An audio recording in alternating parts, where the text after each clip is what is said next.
Hello everyone, আসসালামু আলাইকুম। Welcome to মুমস kitchen. বৃষ্টির দিনে এরকম এক প্লেট তেহেরি খেতে তো সবারই মন চায়। তো বেশি কথা না বাড়িয়ে ঝটপট আপনাদের সাথে শেয়ার করি আমি কিভাবে বাসায় তেহেরি রান্না করি। এই তেহেরি বানানোর জন্য প্রথমে প্যানে সরিষার তেল দিয়ে এর মধ্যে ছোট টুকরো করে রাখা মুরগি ভাজার সময় শুধু একটু মরিচের গুঁড়ো দিয়ে দিব যাতে গোশের কালারটা একটু ভালো হয়।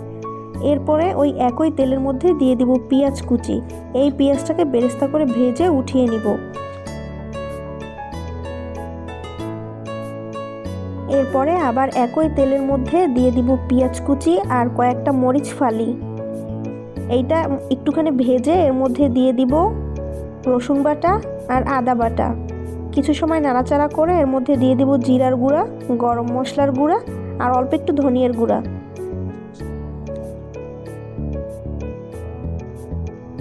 এরপরে দিয়ে দিব বাজারে যে প্যাকেট মশলা পাওয়া যায় সেই তেহেরির প্যাকেট মশলা। এরপর সব মশলা একসাথে ভালোভাবে নেড়েচেড়ে কিছু সময় কষিয়ে নিব।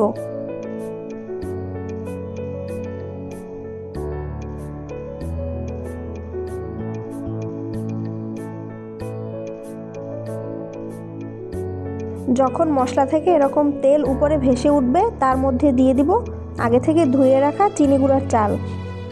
এরপর মশলার সাথে চালগুলো একটু ভালো করে ভেজে নিব। চাল যত ভালো করে ভাজা হবে তেহেরি তত বেশি ঝরঝরা হবে। চাল কিছু সময় ভাজার পরে এর মধ্যে দিয়ে দিব মরিচের গুঁড়া। এরপরে সব একসাথে ভেজে নেওয়ার পরে দিয়ে দিব গরম পানি। এখানে পানির মাপ হলো 1 কেজি চালের জন্য 2 কেজি পরিমাণ পানি, মানে যতটা চাল নিব তার ডাবল পানি নিব। এর মধ্যে দিয়ে দিব আগে থেকে ভেজে রাখা মুরগির মাংস। সব ইনগ্রেডিয়েন্টস এখন একসাথে ভালো করে মিশিয়ে নিব।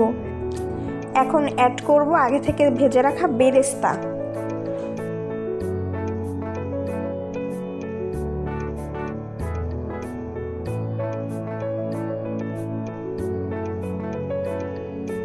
এরপরে দিয়ে দিয়েছি স্বাদ মতো লবণ আর অল্প একটু চিনি। সব কিছু দেওয়ার শেষে দিয়ে দিব 1 থেকে 1.5 চা চামচের মতো টক দই আর 1 চা চামচের মতো টমেটো সস। এরপরে ঢেকে রান্না করব 15 থেকে 18 মিনিটের মতো। 18 মিনিট পরে রান্না পুরোপুরি রেডি।